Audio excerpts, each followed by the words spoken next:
Hello everyone, welcome to doctor Chem. आज हम लोग बात करने जा रहे हैं इलेक्ट्रोकेमिस्ट्री पीवाईक्यू 2025 के जनवरी अटेम्प्ट के क्वेश्चंस के बारे में बात करेंगे। तो स्ट्रेट अवे अपना डिस्कशन शुरू करें उससे पहले मैं बता दूं कि इसके बाद हम लोग इक्विलिब्रियम वाला चैप्टर करेंगे, तो रिवाइज करके रखना। कल जो आएगा वो इक्विलिब्रियम आएगा, ठीक है, या आज रात में भी आ सकता है, तो देख लेना कि इक्विलिब्रियम कब आ रहा है, ठीक है। तो मैं कोशिश कर रहा हूँ कि 2 चैप्टर कर दूँ, लेकिन यार फिर भी क्वेश्चंस को सेग्रीगेट करना, उन्हें टाइप करना, उन्हें तुम्हारे तक लाना सही फॉर्मेट में, ये थोड़ा सा कमरसम काम है, और बाकी काम तो चल ही रहे हैं, ठीक है ना। तो प्लेलिस्ट मैंने क्रिएट कर दी है, प्लेलिस्ट में सारे वीडियो एक साथ ही आते जाएंगे, तो उससे कोई दिक्कत होगी नहीं। तो स्ट्रेट अवे हम लोग क्वेश्चन नंबर 1 पे डिस्कशन शुरू कर सकते हैं अपना। गुड टू गो है ना। क्वेश्चन नंबर 1 कह रहा है, a solution of aluminium chloride is electrolyte for 30 minutes using a current of 2 ampere. The amount of aluminium deposited at cathode, तो ये क्या है, कोलवेज ये क्या है, फैराडेज लॉ ऑफ इलेक्ट्रोलिसिस का क्वेश्चन है। किसका है? फैराडेज लॉ ऑफ इलेक्ट्रोलिसिस है। इलेक्ट्रोलिसिस के नाम से कोलवे निकलता है, मुझे से क्या करें। फैराडेज लॉ ऑफ इलेक्ट्रोलिसिस हमें क्या बताता है कि अगर हमने इसमें एल्यूमिनियम क्लोराइड है, जरा ध्यान से देखना मेरी बात। अगर हमारे पास क्या है, एल्यूमिनियम क्लोराइड है, और हम इसकी इलेक्ट्रोलिसिस करना चाहते हैं। अगर हम इसकी इलेक्ट्रोलिसिस करना चाहते हैं तो 1 मोल के साथ कितने मोल इलेक्ट्रॉन खर्च होंगे? 3 मोल खर्च होंगे, यानी कि एन फैक्टर कितना आ जाएगा? 3 आ जाएगा। तो इससे एल्यूमिनियम बन जाएगा सॉलिड, और 3Cl माइनस बन जाएगा। सही है। अब हम फॉर्मूला क्या यूज कर लेंगे? W equal to ZIT। हमें मास ही निकालना है, कितना एल्यूमिनियम डिपॉजिट हुआ। तो एल्यूमिनियम का जो एन फैक्टर आया वो कितना आया? 3 आया। तो एल्यूमिनियम का एटॉमिक मास हो गया 27। जेड को क्या लिखते हैं? अच्छा लिख लो इसे और बाइफरकेट कर ले। तो जेड को लिख लें E/96500 इंटू आई इंटू टी। ई को लिख लें क्या? 27 डिवाइडेड बाई 3। एन फैक्टर आ गया ये 96500, ये आ गया। आई की वैल्यू हमें दे रखी है 2 एम्पियर, और 30 मिनट्स है तो उसे सेकंड्स में कन्वर्ट कर लेंगे। तो क्या हो गया, 2 जीरो से 2 जीरो कैंसिल हो गए, ये 3 से 3 कैंसिल हो गया, तो ये आ गया 12 इंटू 27 डिवाइड बाई 965। ठीक, 12 इंटू 27 डिवाइड बाई 965। इसे अगर तुम सॉल्व कर दोगे तो जो आंसर आएगा वो 0.336 ग्राम्स आ जाएगा। तो जो हमें आंसर मार्क करना है वो क्या करेंगे, 0.336 ग्राम वाला आंसर मार्क कर देंगे। तो फैराडेज लॉ ऑफ इलेक्ट्रोलिसिस का एक सीधा साधा क्वेश्चन जो आसानी से लग जाना चाहिए था हम सभी से, है ना। तो ऐसे क्वेश्चन जब पेपर में छूटेंगे तो यार इंटीरियर वालों में तो बहुत ही गड़बड़ होगी, क्योंकि अब चॉइस तो बची नहीं अपने को करने के लिए। होपफुली तुम सारे लोग बहुत जोर शोर से पढ़ाई कर ही रहे होगे, मैं ऐसा मान लेता हूँ, है ना। अगला सवाल क्या कह रहा है? अगला सवाल कह रहा है, स्टेटमेंट वाले क्वेश्चन है, और स्टेटमेंट इस बार असर्शन रीजन नहीं दिए। तुम देख रहे हो कि हर बार स्टेटमेंट में ट्रू और फॉल्स पूछा है, क्योंकि उसमें कॉम्प्लेक्सिटी बढ़ जाती है असर्शन रीजन में, तो उसमें सीधे ट्रू फॉल्स पूछा है। कह रहा है the corrosion is an electrochemical phenomena in which pure metal act as anode and impure metal act as cathode. ये तो बिल्कुल सही बात है। कोरोजन में हम लोग ऐसे ही करते हैं कि इम्प्योर मेटल का क्या ले लेते हैं, कैथोड ले लेते हैं, जिससे वहां पे रिडक्शन होता रहे, और एनोड देते हैं प्योर मेटल का, जिससे कि वो क्या हो जाए, एनोड का काम करे, ठीक है, ऑक्सीडेशन हो जाए वहां पे। और कह रहा है rate of corrosion is more in alkaline medium. नहीं, मोर नहीं होता है, मोर नहीं होता है, किसमें होता है? लेस होता है। Less in alkaline medium than in acidic medium. Acidic medium में कोरोजन ज्यादा होता है with respect to alkaline medium. तो ये स्टेटमेंट गलत हो गया, तो पहला सही हो गया और दूसरा गलत हो गया। फर्स्ट ट्रू सेकंड फॉल्स का मतलब क्या हो गया, आंसर हमारा 4 आ गया। ठीक है, एनसीईआरटी की एकदम लाइन है लिखी हुई, एनसीईआरटी की लाइन तो पता होनी चाहिए, इसी से ही सवाल आ रहा है सीधा सीधा। अगला सवाल क्या कर रहा है? अगला सवाल बिल्कुल आसपास का सवाल मैंने नोट्स में कर रखा है। इलेक्ट्रोकेमिस्ट्री का लेक्चर अगर तुम रिवीजन वीडियो तक भी देख लोगे तो उससे भी काम चल जाएगा। ये सवाल बिल्कुल वैसे ही आया जैसा नोट्स में उन्होंने कर रखा है। क्या कर रहा है कि एक हमें लैटिमर डायग्राम दे रखा है। ये डायग्राम जो दे रखा है इसे क्या कहते हैं? ये this is called Latimer diagram. This is called Latimer diagram. इसमें क्या हो रहा है कि FeO4 माइनस 2 वोल्ट की एनर्जी लेके Fe3+ में जा रहा है, फिर ये 0.8 वोल्ट लेके Fe2+ में जा रहा है, और ये माइनस का 0.5 वोल्ट लेके Fe0 में जा रहा है। ठीक है, यही हो रहा।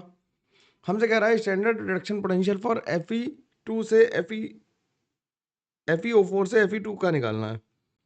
तो हमें जो कैलकुलेट करना वो इसका ई सेल निकालना हमें।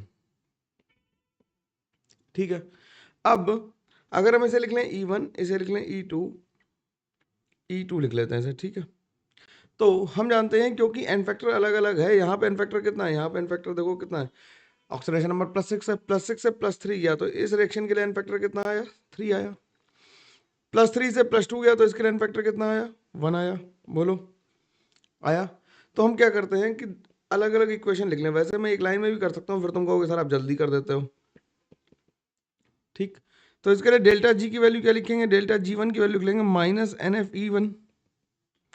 तो माइनस एन की वैल्यू हो गई 3, एफ की वैल्यू एफ रखेंगे, ई वन को ई वन ही छोड़ देते हैं, बाद में लास्ट में वैल्यू पुट कर देंगे। ठीक, फिर डेल्टा जी टू, अगली इक्वेशन क्या है, अगली इक्वेशन है एफ ई थ्री प्लस से एफ ई टू प्लस है, और इसके लिए डेल्टा जी टू कितना हो जाएगा, minus one into F into E two. ठीक, अब हमें जो निकालना है वो क्या निकालना है, F E O four two minus से एफ ई टू प्लस ले जाना है, तो यानी प्लस सिक्स से कहाँ ले जाना है, प्लस टू ले जाना है। तो इसके लिए डेल्टा जी थ्री को क्या लिखेंगे, minus four into F into E final, E cell जो हम लोग कह रहे हैं। तो अगर हम इस इक्वेशन को बनाना चाहते हैं तो क्या करें, ऊपर वाली दोनों इक्वेशंस को ऐड कर दें। तो delta G three will be equal to क्या लिख देंगे, delta G one plus delta G two. तो ये हो गया क्या, minus four into F into E cell is equal to minus three into F into E one minus one into F into E two. तो minus से minus cancel out हो गया, F से एफ कैंसिल आउट हो गया सारा जगह। तो ई सेल की वैल्यू जो आ गई, ई सेल की वैल्यू आ गई three into E one plus E two divided by क्या आ गया, फोर। आ गया, आसानी से आ गया। तो अब इसकी वैल्यू देखो, ई वन की वैल्यू कितनी दे रखी, टू, ई टू की वैल्यू दे रखी है 0.8 डिवाइडेड बाई फोर आ गया। तो ये आ गया 6.8 डिवाइडेड बाई फोर, यानी कि 1.7 आंसर आ गया इसका।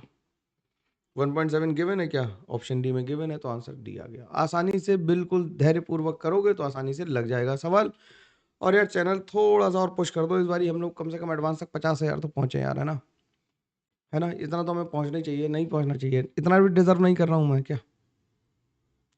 ठीक है, चलो आगे बात करते हैं। कह रहा है standard reduction electrode potential for a few half cells are mentioned below, दे रखे which one of the following gives the most negative value of delta G not. अगर हमें डेल्टा जी नॉट की मोस्ट नेगेटिव वैल्यू चाहिए तो delta जी हमारे पास क्या होता है, माइनस एन एफ ई होता है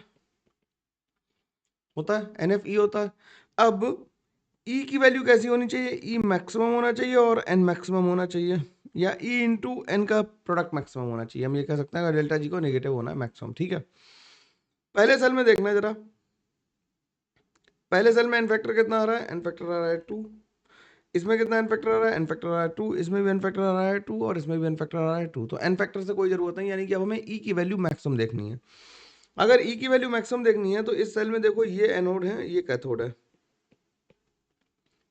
जहां पे ऑक्सीडेशन हो रहा है वो क्या है, वो एनोड है, जहां पे रिडक्शन हो रहा है वो क्या है, कैथोड है। तो ये एनोड हो गया, ये कैथोड हो गया। सही, अब हम सबका ई नॉट, हमें रिडक्शन पोटेंशियल सबका गिवन है, ये हमें क्या गिवन है, रिडक्शन पोटेंशियल गिवन है, रिडक्शन पोटेंशियल हमें गिवन है। अगर हमें रिडक्शन पोटेंशियल गिवन है तो हम क्या कह सकते हैं कि अब हमें पहले सेल के लिए ई नॉट सेल निकालना है। तो हम E not of cathode minus E not of anode कर देंगे। कैथोड के लिए हमें कितना गिवन है, सिल्वर का दिया है 0.8 माइनस एनोड का दिया हुआ है कॉपर से कॉपर 2 प्लस का जो दे रखा है 0.34। ठीक, एन फैक्टर की जरूरत हमें पड़ेगी नहीं, तो इससे कितना आ गया, 0.46 आ गया। सेकंड के लिए देखो, सेकंड के लिए ई सेल कितना हो जाएगा, ई कैथोड माइनस ई एनोड। तो एम जी से एम जी टू प्लस के लिए कितना दे रखा है, माइनस का 2.37 दे रखा है, और ये minus of minus minus of plus हो जाएगा 0.80। तो ये हो गया कितना, माइनस का 0.317 वोल्ट। तो ये तो आंसर नहीं हो सकता क्योंकि निगेटिव आ रहा डेल्टा जी से, तो पॉजिटिव आ जाएगा। थर्ड वाला देखना भाई, थर्ड वाले में क्या करा है, ई नॉट सेल किसके बराबर हो गया, फिर से मैं बार बार इसलिए लिख रहा हूँ कि जिससे तुम्हें याद रहे, पेपर में गलती होने की संभावना मिनिमम हो जाए ना। तो ये हो गया 0.80 माइनस जिंक का कितना दे रखा है, जिंक का निगेटिव दे रखा है, जिंक का निगेटिव दे रखा है। तो जब हम इसे पलट के लिखेंगे, मतलब इसे माइनस लिख देंगे यहाँ पे 0.76, तो ये जुड़ जाएगा और ये कितना हो जाएगा, प्लस का 1.56 वोल्ट हो जाएगा। और ई नॉट सेल अगर हम इसका निकाल दें तो E not of cathode minus E not of anode कर देंगे फिर से। तो इसके लिए एम जी का दे रखा है -2.37 और ये जिंक का दे रखा है माइनस का 0.76। ठीक, तो ये आ जाएगा माइनस का 1.61 वोल्ट आ जाएगा। तो सबसे ज़्यादा किसके लिए आ रहा है, सी के लिए आ रहा है, तो आंसर क्या मार्क करेंगे? आंसर हम लोग सी मार्क कर देंगे। डेल्टा ई सबसे ज़्यादा किसके लिए आ रहा है? थर्ड के लिए आ रहा है, तो 3 ऑप्शन को हम मार्क कर देंगे और सही आंसर हमारा आ जाएगा। आसान है, कोई दिक्कत इसमें नहीं होनी चाहिए, बिल्कुल आसानी से हो जाना चाहिए। अगला क्या कह रहा है?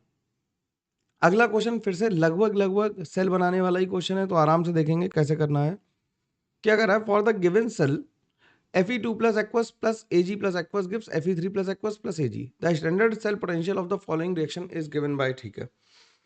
हमसे क्या कर रहा है कि ये Fe2 प्लस से Fe3 प्लस में जा रहा है, तो ये एनोड हो गया, और Ag प्लस से Ag आ रहा है, तो यहाँ पे क्या हो गया? ये कैथोड हो गया। ठीक, तो हमें जो ई सेल निकालना है वो हो जाएगा E not of cathode minus E not of anode. Cathode का तो हमें पता है कि ये हमें दे रखा है रिडक्शन पोटेंशियल x है, और minus E not of anode हमें फाइंड आउट करना है। क्यों? क्योंकि उसमें हमें ई नॉट जो चाहिए वो हमें Fe3 प्लस से Fe2 प्लस का चाहिए। रिडक्शन पोटेंशियल किसका चाहिए? Fe3 प्लस से Fe2 प्लस का, और जो हमें गिवन है वो Fe2 प्लस से Fe का दिया और Fe3 प्लस से Fe का दिया हुआ है। तो इसके लिए डेल्टा जी लिख लो यहाँ पे, जैसे हम 1 और 2 लिख लें यहाँ पे। डेल्टा G1 की वैल्यू कितनी हो जाएगी? -2 इंटू एफ इंटू वाई हो जाएगी, सही है। और इसके लिए डेल्टा G2 की वैल्यू किसके बराबर हो जाएगी? -3 इंटू एफ इंटू जेड हो गई। अब हमें जो निकालना है वो किसके लिए निकालना है? Fe3 प्लस से Fe2 प्लस निकालना है, ले जाना। आराम से करो, इलेक्ट्रो का सवाल तसल्ली से करोगे सारे लगेंगे। तो इसके लिए एन फैक्टर कितना हो गया? एन फैक्टर हो गया 1। तो इसके लिए डेल्टा G3 की वैल्यू जो आ गई वो आ गई -1 इंटू एफ इंटू, हमें ई सेल निकालना है ये, ठीक। तो क्या करें? अगर हम क्या लिखते हैं तो डेल्टा G3 को लिख सकते हैं क्या कि delta G2 minus delta G1, delta G2 minus delta G1 लिख सकते हैं। हमें Fe3 प्लस राइट में चाहिए, Fe3 प्लस राइट में चाहिए और Fe2 प्लस लेफ्ट में चाहिए, तो उसे पलट देंगे सिंपल। तो ये कितना आ जाएगा? ये आ जाएगा कितना? -3fz minus of -2xf 2fy is equal to -1 into F into E cell. Minus से माइनस कैंसिल हो गया, एफ से एफ कैंसिल हो गया, तो ई सेल की वैल्यू जो आ गई वो आ गई कितनी? 3z माइनस 2y के बराबर आ गई। 3z माइनस 2y के बराबर आ गई। अब ये ई सेल जो है वो किसके बराबर है? Fe3 प्लस से Fe2 प्लस के बराबर है। इसे उठा के कहाँ पुट कर देंगे? इसे अपने ऊपर वाले फॉर्मूले में पुट कर देंगे कि ई सेल जो हमने वो निकाला था फाइनल, वो क्या था? ई कैथोड माइनस ई एनोड था, और कैथोड पे क्या हो रहा था? x था, और minus of -3z minus 2y, तो ये आ गया x plus 2y minus 3z answer. तो x plus 2y minus 3z आ गया आंसर। आराम से लिखो, एक एक स्टेप लिखते जाओगे, सवाल आसानी से लगता चला जाएगा, कोई दिक्कत आने की बात है ही नहीं, ठीक। अगला क्या कर रहा है? अगला कह रहा है based on the following given data, हमें कुछ ई नॉट वैल्यू दे रखी है, रिडक्शन पोटेंशियल हमें गिवन है। क्या गिवन है? हमें रिडक्शन पोटेंशियल्स गिवन है। अब हमसे कह रहा है स्ट्रॉन्गेस्ट रिड्यूसिंग एजेंट कौन सा है? स्ट्रॉन्गेस्ट रिड्यूसिंग एजेंट वो होगा जो खुद ऑक्सीडाइज जल्दी होगा, itself get oxidized, ठीक, itself get oxidized,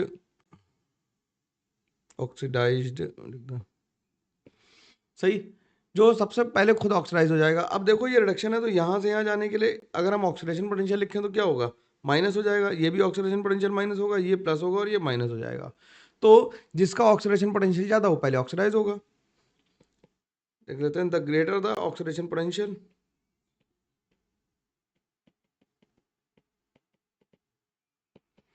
greater the oxidation potential, greater will be, yeah, better will be reducing agent। तो आंसर क्या आ गया? आंसर क्रोमियम आ गया इसका, क्योंकि क्रोमियम के लिए प्लस आ रहा है, बाकी सबके लिए क्या आ रहा है? माइनस आ रहा है, ठीक है। अगला सवाल देखो, अगला सवाल बढ़िया सवाल है। कह रहा है कि given below is the plot of molar conductivity versus concentration for KCl in aqua solution. KCl के एक्वा सोल्यूशन में हमें दिया हुआ है, if the higher concentration of KCl The resistance of the conductivity cell is 100 ohm. Then the resistance of the same cell with the dilute solution. Dilute solution क्या होगा कि हम इधर से इधर चल रहे हैं तो डाइल्यूशन हो रहा है, कंसंट्रेशन लेफ्ट टू राइट बढ़ रहा है। अब हम जानते हैं कि हमें लैम्डा और कॉन्सेंट्रेशन में रिलेशन पता है, lambda M is equal to kappa into 1000/c होता है, और हमें कंडक्टिविटी दे रखी है यानी कि कप्पा दे रखा है, तो हम कह सकते हैं kappa is equal to lambda M into C लिख सकते हैं, लिख सकते हैं। और हम जानते हैं कि rho is equal to R is equal to rho L by A होता है, क्योंकि हमें रेजिस्टेंस से रिलेशन निकालना है, तो rho into L by A होता है। तो 1/r को हम क्या लिख सकते हैं, 1/r को हम लिख सकते हैं क्या, कंडक्टेंस, और ये हो जाएगा क्या, kappa into A by L. A by L तो है सेल कांस्टेंट, ये तो कांस्टेंट है, तो हम कप्पा लिख सकते हैं प्रोपोर्शनल टू 1/r। अब दो इक्वेशन हमारे पास आ गई कि kappa is proportional to equals to, या प्रोपोर्शनल टू आ गया किसके, lambda into M, lambda M into C और 1/r। तो ओवरऑल हम क्या लिख सकते हैं कि 1/r is proportional to lambda M C, लिख सकते हैं, लिख सकते हैं ना। तो हम लिखें lambda M C at concentrated upon lambda M into C dilute is equals to R dilute upon R concentrated, लिख सकते हैं, रेशियो ले लिया दोनों का। अब जरा देखना जरा कि जब कॉन्सेंट्रेटेड है तो लैम्डा एम की वैल्यू 100 है और कॉन्सेंट्रेशन कितना है, 0.15 है, तो ये 100 हो गया, और कॉन्सेंट्रेशन हमें कितना दे रखा, 0.15, वो का रूट दे रखा, तो 0.15 का होल स्क्वायर करेंगे अपॉन, जब कॉन्सेंट्रेशन बढ़ा तो लैम्डा एम क्या हो गया, बढ़ गया, कॉन्सेंट्रेशन कम हुआ तो लैम्डा एम भी बढ़ गया, तो ये कितना हो गया, 150 हो गया, और ये 0.1 है, तो 150 इंटू 0.1 का whole square is equal to, dilute solution के लिए हमें निकालना है, कॉन्सेंट्रेशन के लिए 100 दे रखा हमें, सही, सॉल्व कर दो इसे, तो 100 इंटू 0.0225 डिवाइडेड बाय 150 इंटू 0.01, सही है, सही है ना। तो यहाँ से डेसिमल हटाया, यहाँ से डेसिमल हटाया, 2 जीरो बढ़ा लिए, 100 से 100 कैंसिल हो गया, ये कैंसिल हो गया, और ये 25 से आ गया 15, तो आर डी की वैल्यू जो आ गई वो कितनी आ गई, 150 आ गई, आसानी से सॉल्व हो गया। इसमें कैच क्या था, कैच था तुम्हें इन दोनों रिलेशंस को आपस में इस्टेब्लिश करना, ये जरूरी बात थी, ये समझ में आनी चाहिए तुम्हें, ठीक है। ये अगर बात समझ में आ गई तो सवाल इजी हो जाएगा, अदरवाइज सवाल को लगाने में होगी मुश्किलात का सामना करना पड़ सकता है, ठीक है। पढ़ते रहो भाई, सवाल लगाते रहो, स्लो लगाओ सवाल, बहुत जल्दी नहीं करने, स्लो कर रहे हैं सवाल, अच्छे सवाल हैं ये, है ना, बिल्कुल ऐसा नहीं कह सकते कि चवन्नी छाप सवाल आ गया और तुम लगा दोगे एक बार में, ऐसा नहीं है। अगला क्या कर रहा है, नेक्स्ट क्वेश्चन क्या कर रहा है, नेक्स्ट क्वेश्चन कर रहा है electrolysis of 600 ml solution of NaCl for 5 minutes changes the pH of solution to 12, the current in amperes used for the electrolysis is। तो पहले NaCl की इलेक्ट्रोलिसिस लिख लेते हैं वाटर के साथ, अगर हम इसकी इलेक्ट्रोलिसिस करेंगे तो इससे क्या बनेगा, NaOH बनेगा, हाफ Cl2 बनेगी और हाफ H2 बनेगा, ठीक। अब कह रहा है कि pH कितनी थी, pH हो गई 12, तो POH कितनी हो गई, POH हो गई 14 माइनस pH, यानी कि 2 हो गई, हो गई, POH 2 हो गई, तो OH माइनस आयन कॉन्सेंट्रेशन कितना हो गया, OH माइनस आयन कॉन्सेंट्रेशन हो गया 10⁻⁻² मोलर, और ये कॉन्सेंट्रेशन किसका है, NaOH का है, तो मोलर कंसंट्रेशन आ गया NaOH का, यानी कि 1000 ml में of solution contain 10⁻² moles of NaOH, तो 600 ml में कितने आ जाएंगे, 10⁻² इंटू 600 डिवाइड बाई 1000 मोल्स आ गए। तो मास किसके बराबर आ गया, मास ऑफ NaOH किसके बराबर आ गया, आराम से लगाओ, देखो यूनिटरी मेथड हमेशा काम करता है,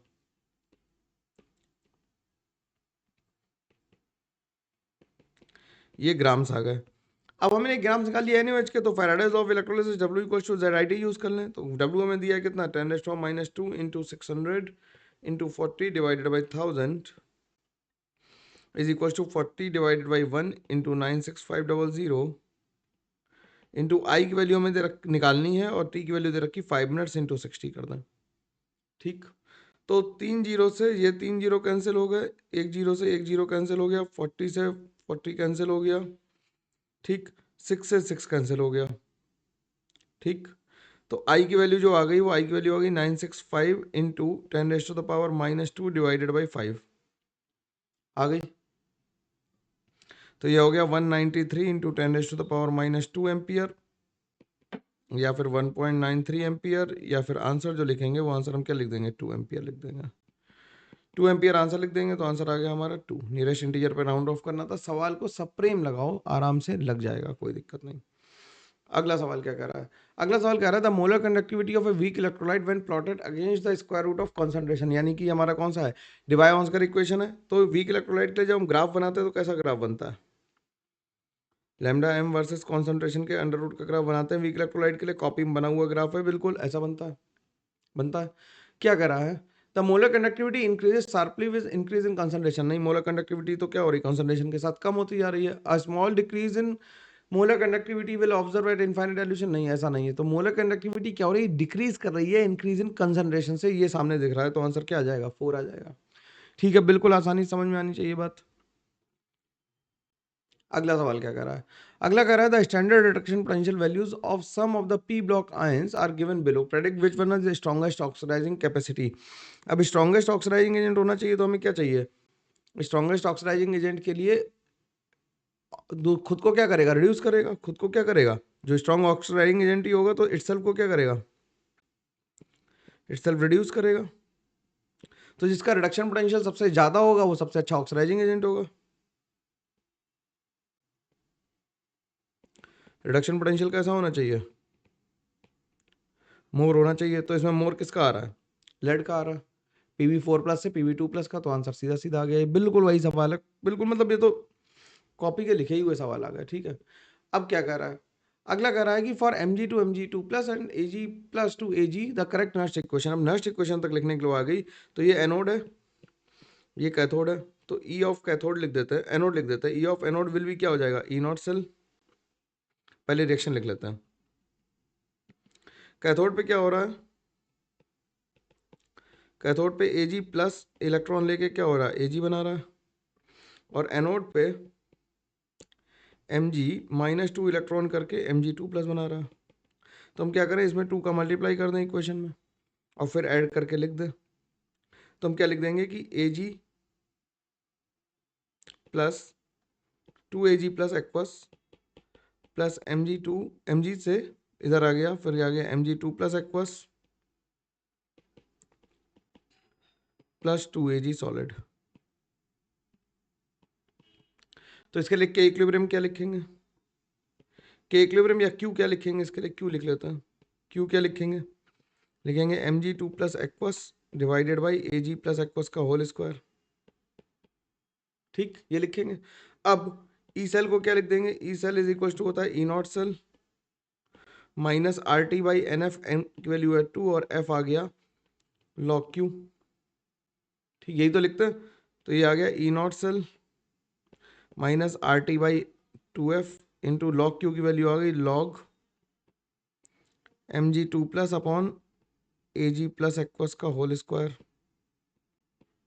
आ गई।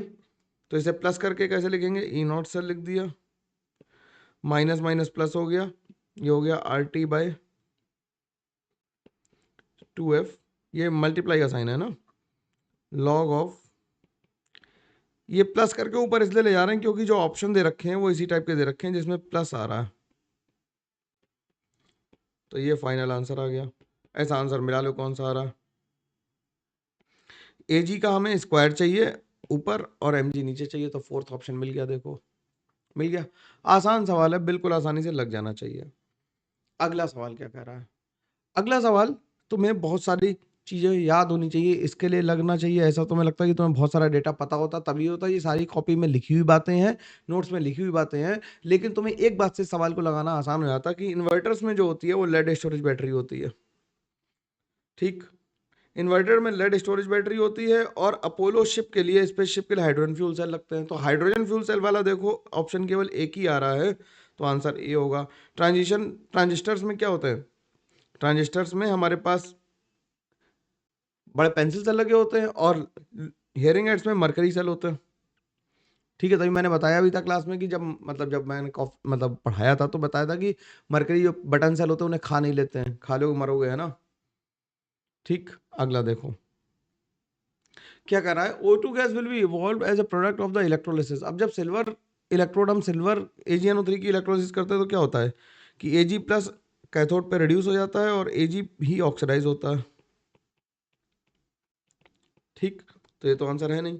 एक्वा सोल्यूशन ऑफ AgNO3 ले लें, एक्वा सोल्यूशन ऑफ AgNO3 ले लोगे तो Ag प्लस कैथोड पे क्या हो जाएगा, रिड्यूस हो जाएगा।